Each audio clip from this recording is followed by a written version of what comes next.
University మంచి భవిష్యత్తు కోసం తెలుగు విద్యార్థులు ఇష్టపడే యూనివర్సిటీ. ఐసు హాస్పిటల్లో రిసిప్ట్స్ అయి తీసుకున్నావా? తీసుకున్నానండి.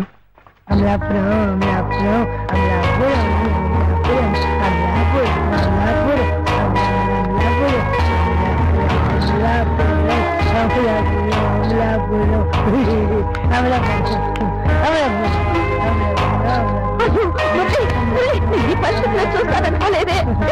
అయ్యో దేవుడా, తిరిగి చూద్దాం మర్చిపోయి ఉంటూ అనుకున్నాను. నిన్ను పరిస్థితిలో చూడటానికి ప్రాణాలు కాపాడింది. అయ్యో పాపిస్తుందాన్ని పాపిస్తుందాన్ని, నేను చేసిన తప్పుకి నువ్వెందుకు పిచ్చివాడి వేసి శిక్ష అనుభవించాలి? నా ఊళ్ళో కదా పిచ్చివాడి వయ్యో, ప్రేమిస్తే తప్ప మురళి నేను నిన్ను వదిలిపెట్టను. దేవుడా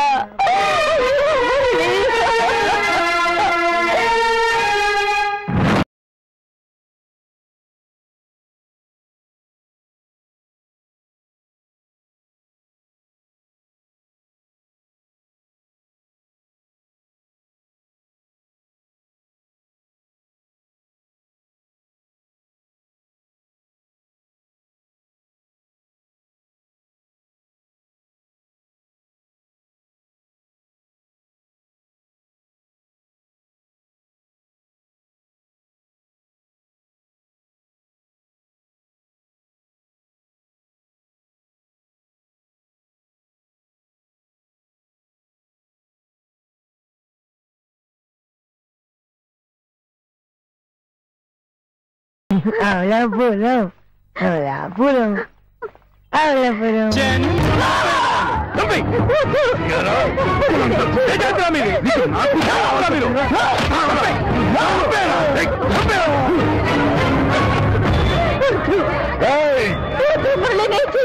నిన్ను చంపేస్తాను. గౌరవంగా చేయడం నా కొడుకుని తలెత్తుకోకుండా చేసింది ఈ పాపిస్తుంది. రే రాజంగా నిన్నెరకు పారేరా.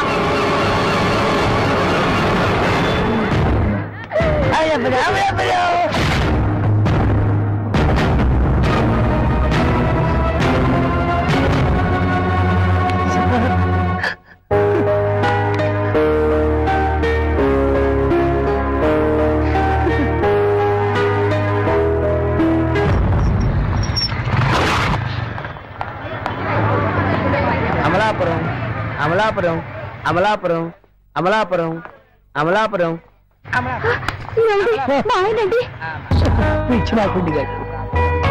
కూర్చో.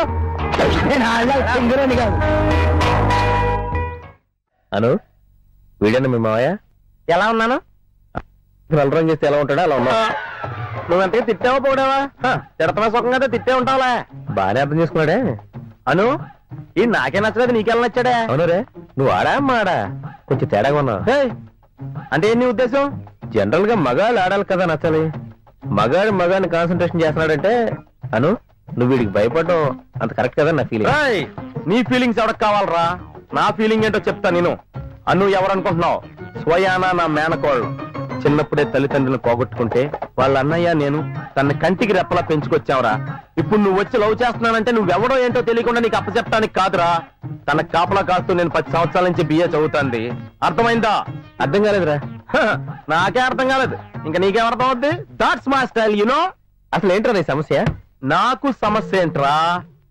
రేపు పొద్దున్న మీ ఇద్దరు లవ్ స్టోరీ వీళ్ళ అన్నయ్యకి తెలిస్తే నన్ను చంపేస్తాడు అనే భయం కూడా నాకు లేదు. ఎందుకంటే నేను చిన్నప్పుడే సైకిల్ మించి కింద పడి చచ్చిపోవలసినోడిని. మోకాలు చిప్పల దెబ్బలతో బయటపడి చావునే జయించాను. కానీ వీళ్ళ అన్నయ్య నన్ను చంపకుండా ఉండాలంటే నువ్వు మంచోడన్న విషయం నాకు తెలియాలి.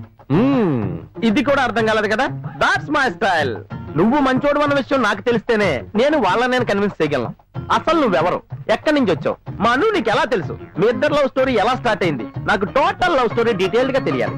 ఇప్పుడు నీ చావు నా చేతిలో ఉందన్నమాట.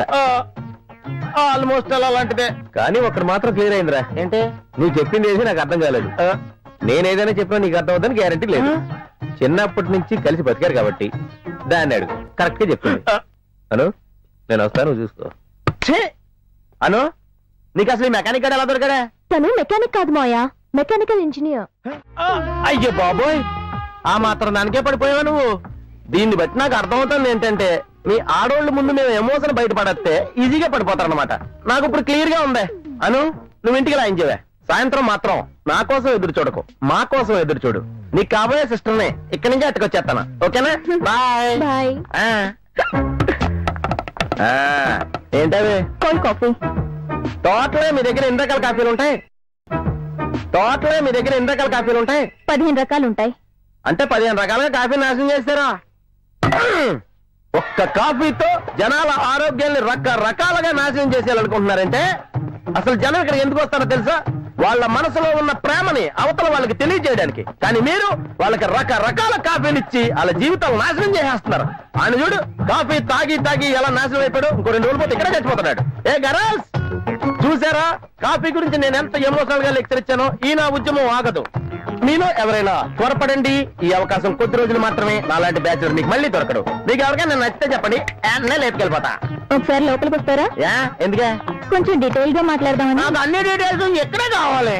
సరే, నీ ఇష్టం.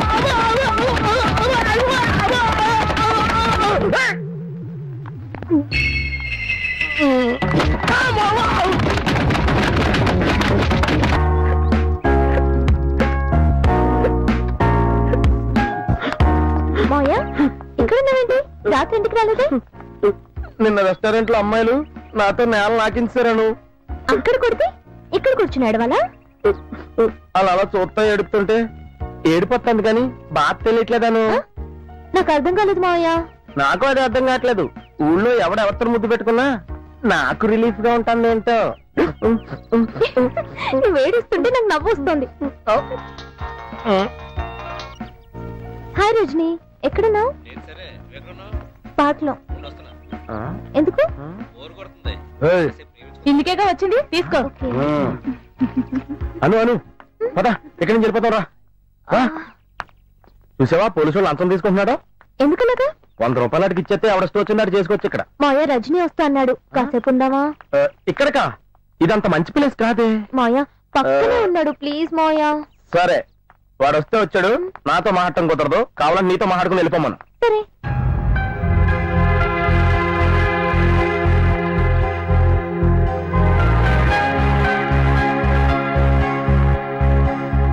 సరే, మన ఇద్దరు ప్రేమించుకుందామా?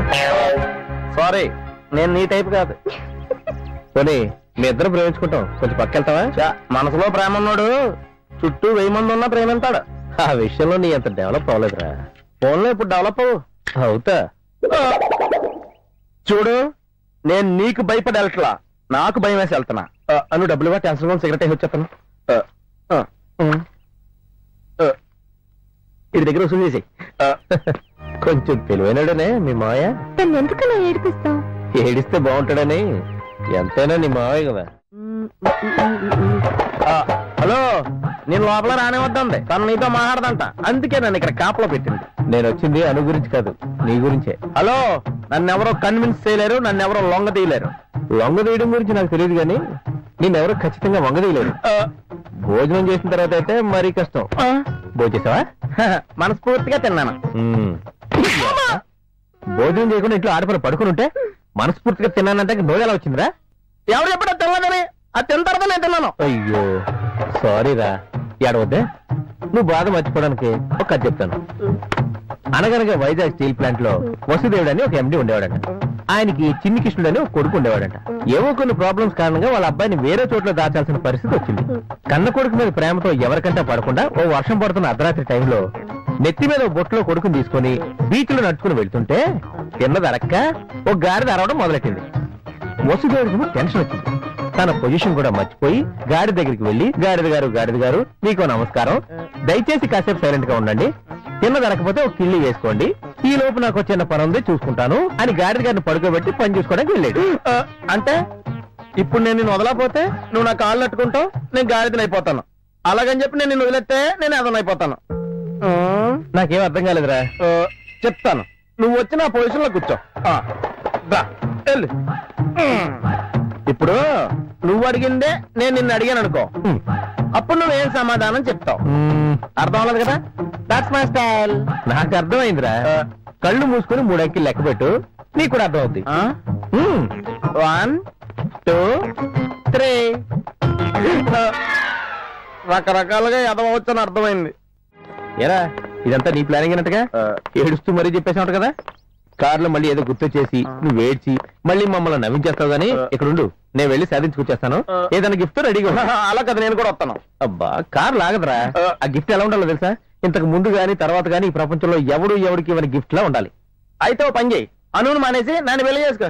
వచ్చాక చూద్దాంలే.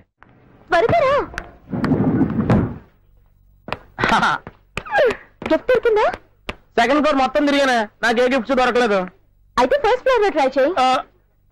అయినా ఇన్ని కిలోలు బరువులు వచ్చినా నిన్ను గిఫ్ట్ గా ఇస్తాను. ఇంకా మహాన్ గిఫ్ట్స్ ఎందుక? మామయ్య హాయ్. హాయ్. అయిపోయి హాయ్ చెప్పేసింది. ఇది నా సెట్ అయిపోయి ఉంది. వర్కౌట్ అయితే ఇద్దరు పిల్లలు ఒకే మొత్తం జరిపించేయచ్చు. నేను నా లాక్కొచ్చేస్తాను. భోజనాలు గచ్చలు మిగిలిపోతాయి. ఈ బ్లైండ్నెస్ కి బోన్లెస్ ఎందుకు మావయ్య? నువ్వే తిను. లేదు లేదు, నీకోసమే వేడి వేడిగా తెచ్చాను. గరం గరం కావో కావో అద్దిరిపోతుంది. నువ్వు తిన్నా అద్దిరిపోతుంది. నీకోసం స్పెషల్ గా ఏ ఇంచి తీసుకొచ్చాను, తిను. నేను తిననుగా. పంప తీసేది ఏమైనా నిప్పుల్లాగా ఏమైనా కనపడుతుంది ఏంటి? నిప్పులైనా కోళ్ళైనా గుడ్డివాడికి ఒకటే కదా మావయ్య.